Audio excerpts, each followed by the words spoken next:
Yes, it's back. The Pegasus Hobbies Mars Hopper. I forgot when I stopped working on this. I wanted to get some miniature painting done, and of course it got pushed on the back burner and kept getting pushed back further and further and further. It's at least been 6 months probably. Yeah, I was going to work it out during the summer. So yeah, it's been about 6 months. But it's been sitting in the corner for so long, this gigantic box of stuff, and I'm finally going to finish it up and try to get everything done here. And it's all covered with cat hair for some unknown reason. But yeah, where I left off on the videos, I'm not exactly sure. But I was in the middle of putting on all the spotlights down here, which is a smorgasbord of wires, as you can see. And I'll kind of run you what my plan was and then what I ended up doing. Because there's no way to hide these wires. Trying to put these going this way and up the leg, it's not going to be possible because the LED you can see is sunk extremely deep into there. So you have to run them out the back. And my plan was to keep the wires very thin. I cut the wires extremely short, or the leads off the LED very short, and ran the wires, and then I put the resistors on this side so I wouldn't have that extra length in the back. And I was just going to leave the wires bare. And if I can find one where I can easily show you, I added little, maybe you can see there, added little braces, and I ran the wires up there. There's some on the other ones as well, and then into the main body here. Posed two problems. First of all, it turns out I didn't like the little wires. I ended up going, just covering them with shrink tubing. I really wish I could have found something that was kind of like ribbed to look more like cable, but I couldn't find anything. So I just went with shrink tubing because there are some tubes in the kit and it will match. Also here, I couldn't run it up here because I realized this attaches to the ball. And when I get to the assembly part, it's going to be really difficult to run that through the ball and then back down here. So I had to switch this one and drill it into the body there. So that's what we all have here. I got the resistors. I think these are 180 resistors. And I had to do this like 3 times because I stopped. I did all of them, and I put this kit in the corner. And then when I brought it back out, 3 of these didn't work, and so I had to redo them. And then when I was testing them after I wired everything up here, sorry, Marvin's playing with wires in the corner. I accidentally burnt one out because I forgot to put a resistor on it when I was testing them. So then I had to take it apart again, one of them. But turn the lights off. I gotta find my battery. You're not going to get a good view of this because it's kind of awkward to flip around. But there is a lot of light leak out the back, and I'm actually going to fill those with epoxy putty. Maybe I can turn it around a little bit. Oh, there we go. So there is that. Wiring, I still have a bunch more to do. Well, let's see here. I got the front. There's 2 more headlights on the front. I'm going to add a couple blinking lights. Some people go and add like a whole bunch more. I'm not going to do that. I'm still iffy on the engines, if I'm going to do the engines or not. But we'll talk about that next. So I'm putting in the covers for the engine thrusters, and these are the Paragraphics Photo Etch accessory parts. And a little snag because I didn't buy the Photo Etch parts when I began. Their installation's a little bit different. The inserts for the kit you put in after you assemble the bells, and the Photo Etch you actually put in before you assemble the bells, the engine thrusters. So these are not quite seated as far back as they're supposed to be, but I managed to get them in. Trick is to getting them lined up evenly because they kind of want to go in sideways. But after getting that in, I am sealing them. For glue, I'm actually using gloss coat varnish. And just a brush here and putting it on. And for Photo Etch, it actually works very well because it dries flat. And I mean as opposed to rough, not glossy flat. And it will just seep right into the recesses. And definitely works very well for Photo Etch. Much stronger than white glue, and also not as messy as super glue. By the way, I am not lighting these.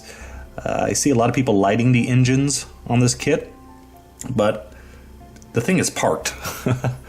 So it seems kind of a pointless venture to light the engines. I was tempted to do it, but it's like, it just doesn't make sense to me.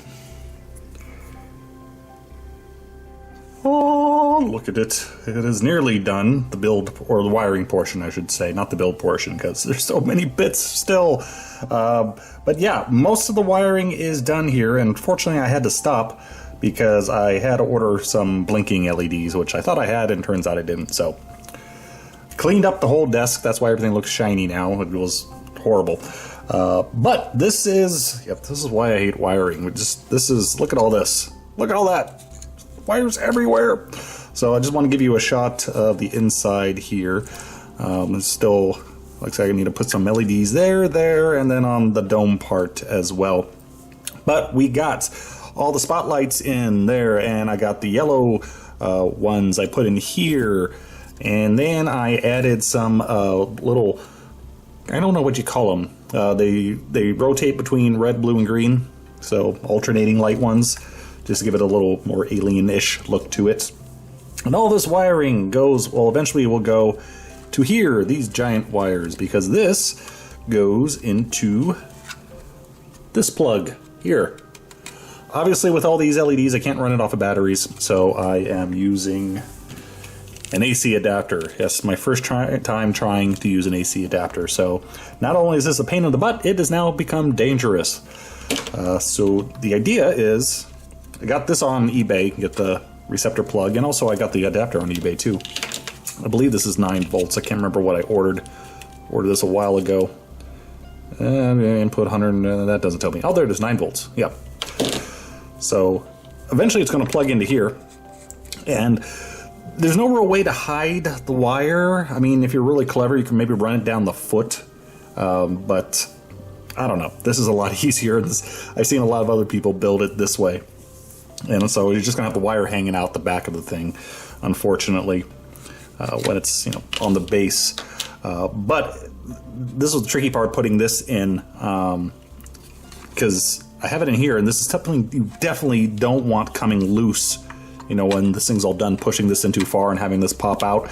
I try to hide it as much as possible, so when the power is out, at least it's not visible. So drilled a really tight hole and jammed that in there, and then I got super glue in there, and I'm going to add some hot glue as well. I thought I was going to have to build up kind of a wall around it with putty or something, but because it kind of runs up the wall here created by the engine compartment, I think it's going to be pretty well secure the way it is. And so eventually all this will get wired, and then we still got all the wires from the top. Well, here, sneak preview. But yeah, I will go into painting this next, but well, let's just wait till the next part. We'll discuss that. All right, we are finally getting some paint on this thing. I decided to paint it in sections, especially with the dome part, and then assemble it afterwards, which may or not be a good idea. My main reason for doing it is because once this thing is a giant globe, it's going to be really hard to paint all the details and carry it and move it around. So we're going to do it in sections. Probably going to have to do some sanding and repainting here and there, but hopefully it won't be too bad. For the first step, I am using primer, going with my favorite one so far, which is the one I cannot read from Badger. Anyway, the Badger primer. Styrene? Whatever. And going with the dark gray. So we have a color to go in the recesses here, and I already put it on this one, and I already see a few areas where I have to go back and do a little bit of sanding, because you see these little spots here, if those come out on camera, those are the hard water spots from where I washed this thing, get all the dirt off of it and fur, because it's been sitting around for too long. And so now I got to sand those down. See, that's why I don't wash kits too often, only when it's absolutely necessary. So I need to go and sand that down, but this one I wiped off a little bit better, so hopefully it's not an issue. So we're just going to go ahead and primer this sucker up.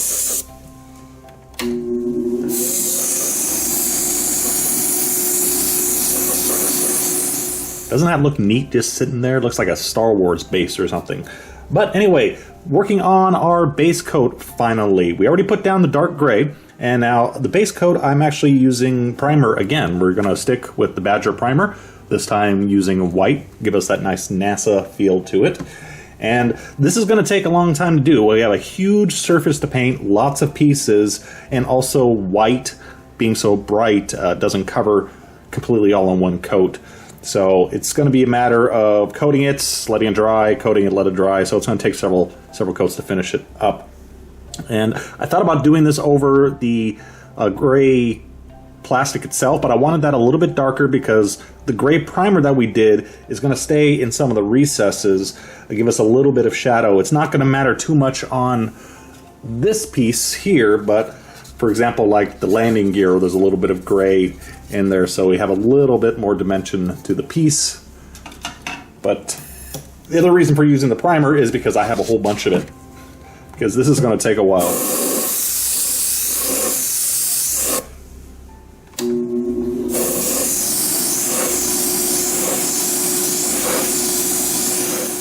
So I'm painting the engine bells right now, and I painted them with some of the very nice to airbrush metal color from Vallejo, and I used burnt iron first, and then I highlighted that with dark aluminum. Came out pretty well.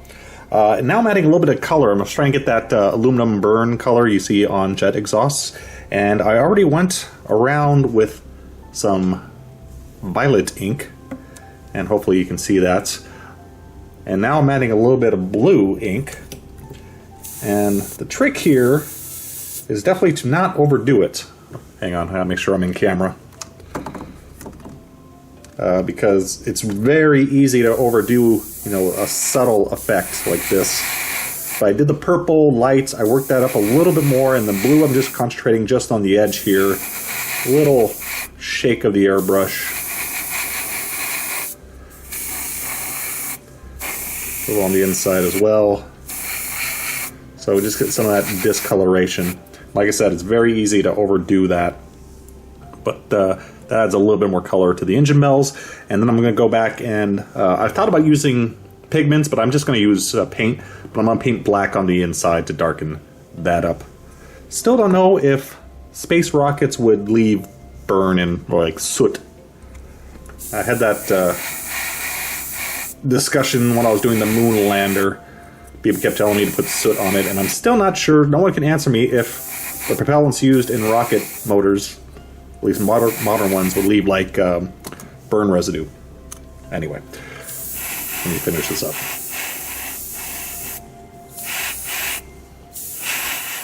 When we return to our planet, the High Court may well sentence you to torture.